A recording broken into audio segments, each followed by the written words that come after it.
नमस्कार, जनसत्य न्यूज देख रहे हैं आप और मैं हूं आपके साथ सचिन दुबे। खबरों का सिलसिला शुरू करते हैं। भारत चीन बॉर्डर पर लद्दाख में 15 जून को दोनों देशों के सैनिकों के बीच झड़प हुई थी।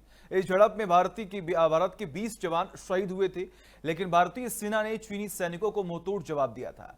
आज जब सेना प्रमुख एमएम नरवणे पूर्वी लद्दाख की फॉरवर्ड पोस्ट पर पहुंचे तो उन्होंने सैनिकों का सम्मान किया। सेना प्रमुख एमएम नरवणे ने ईस्टर्न लद्दाख के फॉरवर्ड पोस्ट पर उन जवानों को प्रशस्ति पत्र दिया जिन्होंने चीनी सेना का डटकर मुकाबला किया था। मंगलवार से ही सेना प्रमुख लद्दाख के दौरे पर हैं।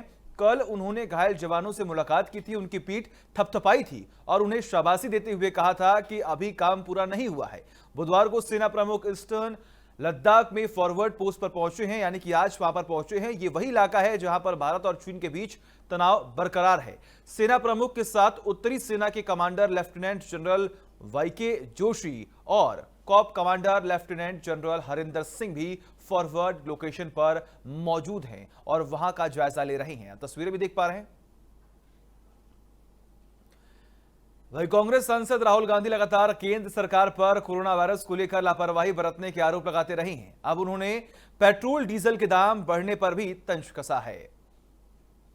राहुल ने बुधवार को देश में कोरोना वायरस मामलों और पेट्रोल डीजल की कीमतों का ग्राफ शेयर करते हुए केंद्र सरकार पर तेज जो तंज है वो कसा है। नरेंद्र मोदी सरकार पर निशाना साधते हुए राहुल ने कहा कि मोदी सरकार ने कोरोना महामारी और पेट्रोल डीजल की कीमतें किस तरीके से अनलॉक कर दी हैं वो देखिए। इससे पहले राहुल लगातार भारत चीन के बीच सीमा पर तनाव को लेकर सरकार के सवाल लगातार उनसे पूछ रहे थे। राहुल ने यह मुद्दा इसलिए उठाया क्योंकि देश में लगातार 18वें दिन तेल के दाम बढ़ते हुए दिखाई दिए। पहली बार डीजल पेट्रोल से महंगा हो गया। सरकारी तेल कंपनियों ने ईंधन की कीमतें बढ़ाई तो दिल्ली में पेट्रोल की कीमत तो मंगलवार के बराबर यानी कुछ रुपए जो है वो यहां पर बढ़ाए गए थे, लेकिन फिलहाल वो पैसे जो है वो रुपए हैं वो स्थिर है। लेकिन डीजल के दामों में बढ़ोतरी यहां पर जो है वो होती हुई यहां पर दिखाई दी। इसी के साथ आपको बता दें कि कल से आज जो डीजल के जो पैसे बढ़े हैं वो 48 पैसे जो है वो बताए जा रहे हैं।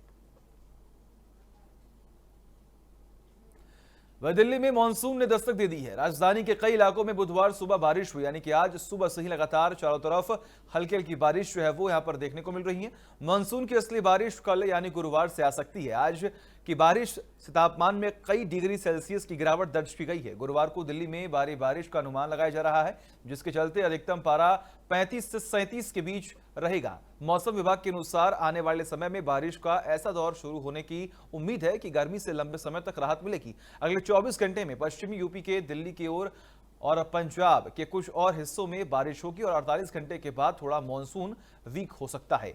आईएमडी के वेदर पोर्टल के मुताबिक आज दिल्ली का अधिकतम तापमान 35 डिग्री के आसपास ही रहेगा, वहीं मिनिमम टेम्परेचर 26 डिग्री के आसपास रह सकता है। हवा की रफ्तार 7.5 किलोमीटर प्रति घंटा है। दिल्ली में मानसून की एंट्री के साथ ही हफ्ते भर तक बारिश होने की संभावना है।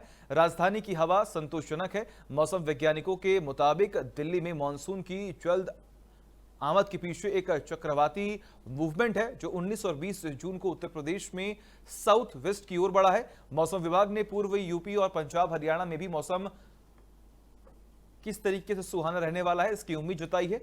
अंदरूनी उड़ीसा के ऊपर एक साइक्लोन सर्कुलेशन को लेकर मौसम विभाग ने चेतावनी भी दी है। इसके अगले 3 दिन में उत्तर पश्चिम की ओर बढ़ने की संभावना है। इसमें भी मानसून के आगे बढ़ने वाली स्थितियां पैदा होने वाली हैं। तो आने वाले कुछ समय में कुछ दिनों तक लगातार गर्मी से राहत मिलने वाली है। तापमान में गिरावट दर्ज की जाएगी।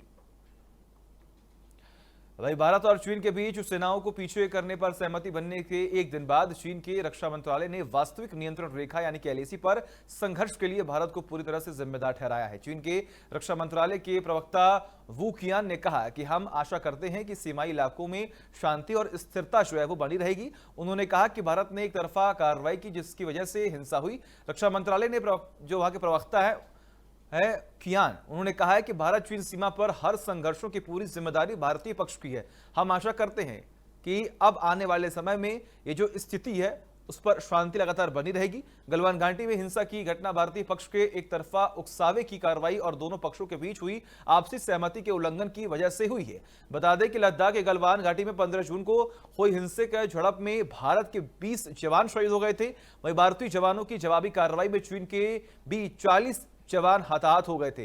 इस हिंसा के बाद भारत और चीन के सैन्य अधिकारियों के बीच कई दौर बातचीत हुई और अब दोनों देशों के बीच ये बैठक में तय हुआ है कि सेना हटाने पर सहमत बन गई है। हालांकि गलवान घाटी की सैटेलाइट से मिली जो तस्वीरें देखने को मिल रही है उसमें जमीनी हकीकत कुछ और बयां करती हुई दिखाई दे रही है, जिस पर लगातार अब बैठक जो है वो भी चलती हुई आने वाले समय में देखी जाएगी।